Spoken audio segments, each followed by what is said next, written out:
This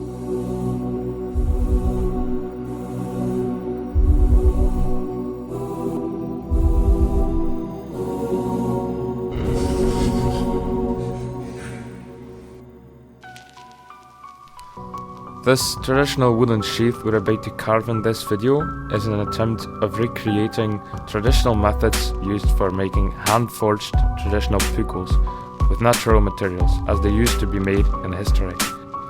Thus is the finished half of the sheath, where the knife fits in like this.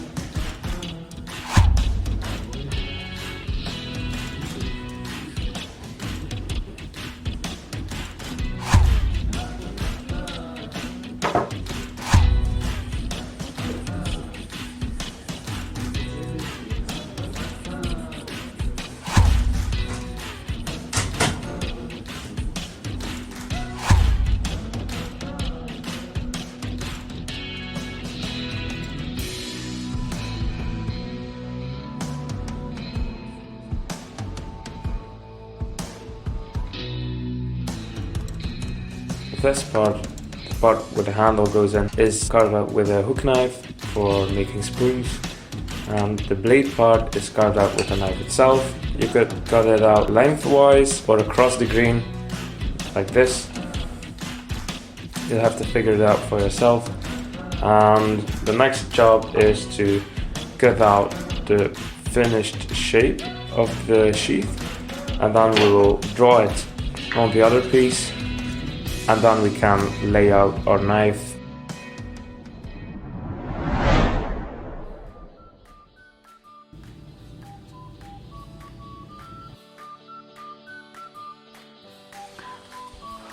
When working with knives, it's very difficult to find a good position to cut very controlled. So my opinion is just search for a very firm hold, but always find a point to rotate and cut very controlled. I rotate here on my finger.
Normally it goes a lot faster, though we have some wrench over here, and it takes a lot longer to cut this very good because of the grain structure being crosswise or spiral.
As you can tell, it's very difficult to create a perpendicular shoulder right here, so your handle is fitting in. We have a solution for this. This hollow section right here, created with the hook knife, we could just work our way further in until right here, so we don't have to bother if the guard is ever touching this hollow section.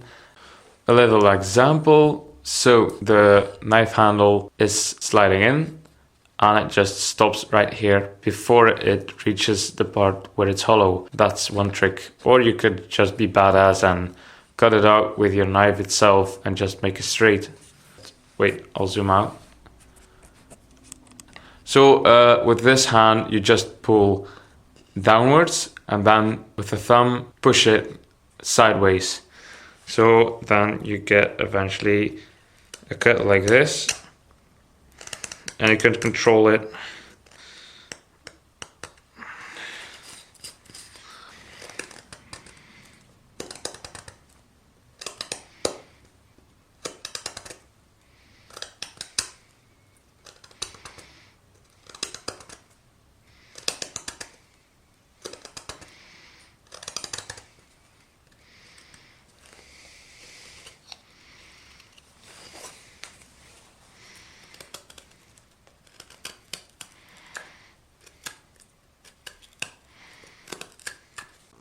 When you do work with chisels, it's maybe a lot safer for the beginners. You should grab your chisel as close as you can, and then firmly hold the chisel between your arm and your chest, and then you don't push sideways with your chisel hand, though you firmly hold a position and then push with your thumb to make the cuts. I'll demonstrate. So also I lean and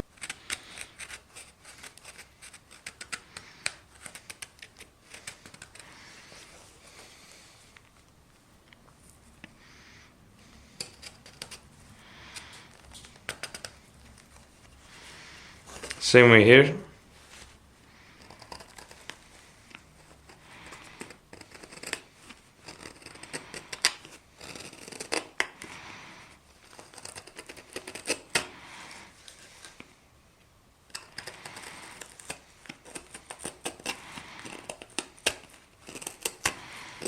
So there's no way I could ever cut my finger because the chisel isn't moving at all, and you just keep holding those firm grips. Oh, voice crack there. Just keep the firm grips and rotate your way in. Never push like this. Always find a rotating point so you can easily adjust your strength and your precision.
If you want to test whether you carved it well or not, you can test it in this way. So you just put your knife in the parts you just made for your sheath, and then you stick it in some sort of vice system, tighten it slightly, and then you pull the knife out, push it in again, pull it out, push it in again, pull it out, push it in, pull it out. It leaves some marks inside the sheath. These marks, these came from the handle, and cut away some material there. So here it comes. Pull it in, pull it out, pull it in, pull it out.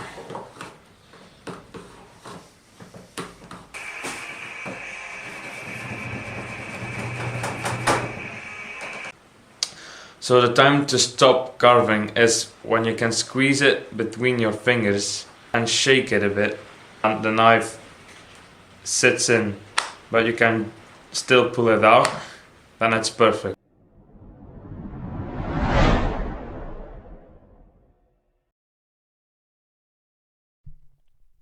When it comes to carving out our two parts, we want them to be quite similar, so make sure your knife fits in correctly, and then we can carve out one side and then take it over on the other side. When you're out in the forest and you don't have any measuring tools with you, you could just use some branches or just a stick.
Just slightly more,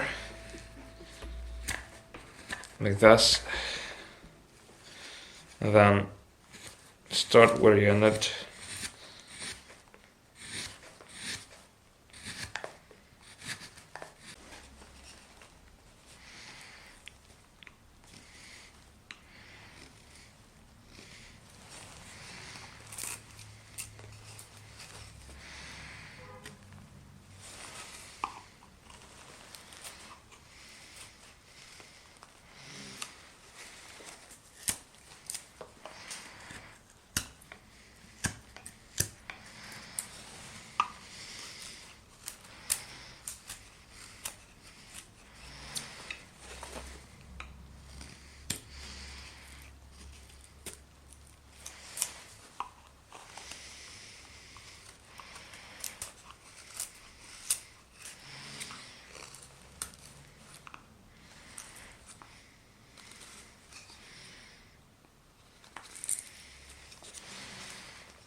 If you don't feel comfortable with cutting like I do, you could just make a cut in the middle so they won't split any further and you won't split this part off. So you just make a cut in the middle like this and then work towards it and it'll break off. And it'll break off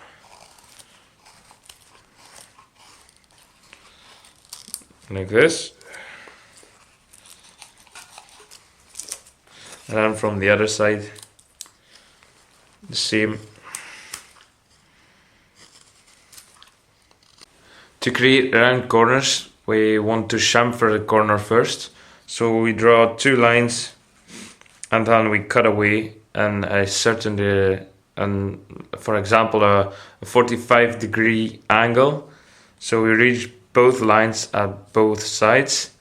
And for example, we cut like this, right, until we reach the 2 lines. Voila. Now this is called a chamfer, if I'm correct. And when we use this technique, you can always control the roundness of the corner.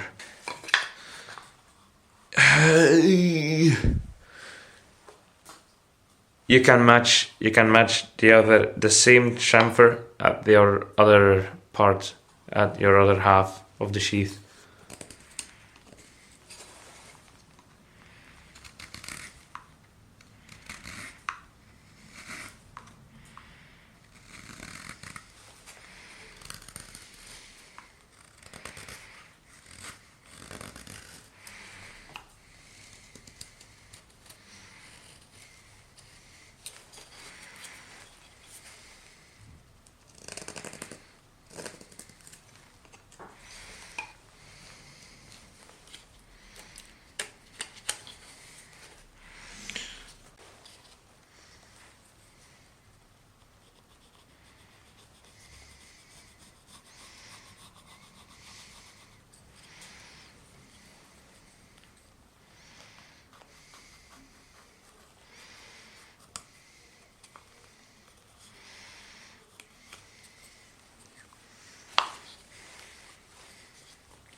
Just finished these 2 parts of the sheath. They will be oiled with linseed oil.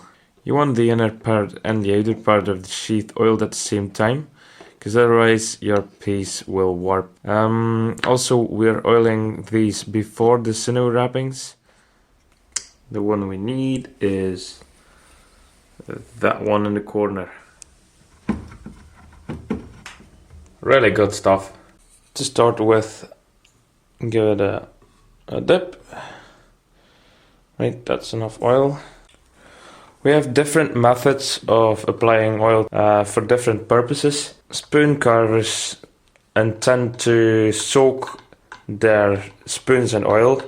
I've seen some just rub it on the surface, then let it dry for about 20 minutes, and then wiping off the excess.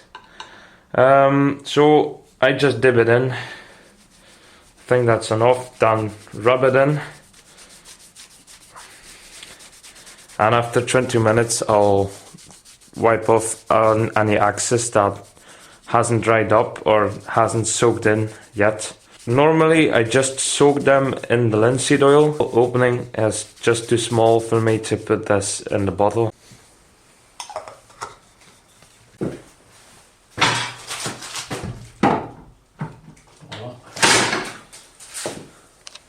Now we have to let them dry.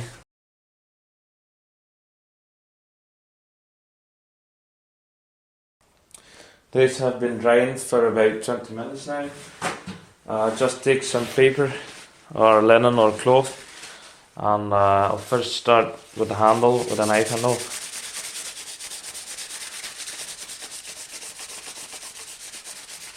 Give it a rub. These two.